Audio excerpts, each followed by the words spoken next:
cudur safmar ah boqolkii sanaba mar yimaada iyo sir halis ah oo ku jirta kuna duugan nambarka ama tirada 20aad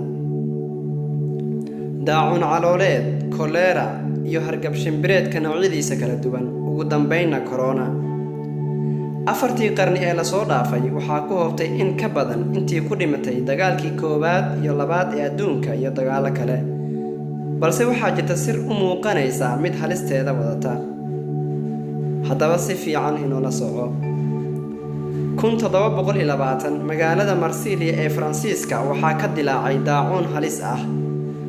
midkaas oo maalmo yar gudahood ku galaaftay 100,000 oo qofood 100 sano kadib 1820 waxaa cudurka kolera u dhintay 100,000 oo qof iyo in ka badan dalalka kale ah Indonesia, Thailand iyo Philippines 100 sano kale kadib 1920 waxaa adduunka ku faafay nooca halista ah ee hargab shimbireedka Spain taasoo ahayd musiibo aad u weyn oo bani aadanka ku habsatay xilligaas ama sanadkaas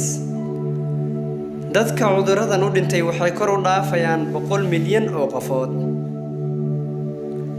sanadka 2020 oo ah maanta aynu joogno adigana aad la socoto xogtan adduunka waxa uu la daalaa cudurka coronavirus oo ah cudur aan horey loo arag kuna cusub bani aadanka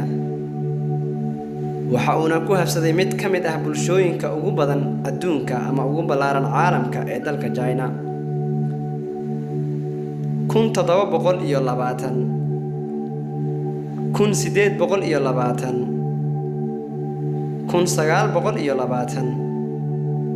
1920 2020 tirada 20 ee qarni kasta markaad u fiirsato waxay xambaarsaneed cudurro virus oo halis ah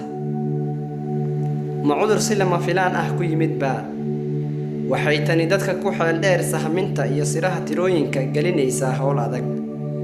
mana jirto cod u haysa fasiraad ama sharaxaad dheeri ah arrinkan maxay ka macno tahay haddaba in virus muggiisu yahay mid aad u yar oo uu handadaad geliyo nolosha dadka ku nool dhulka oo badkiisu yahay mid aad iyo aad u ballaaran oo weyn ma cudurro si dabiici ah ku imaada mise waa cudurro la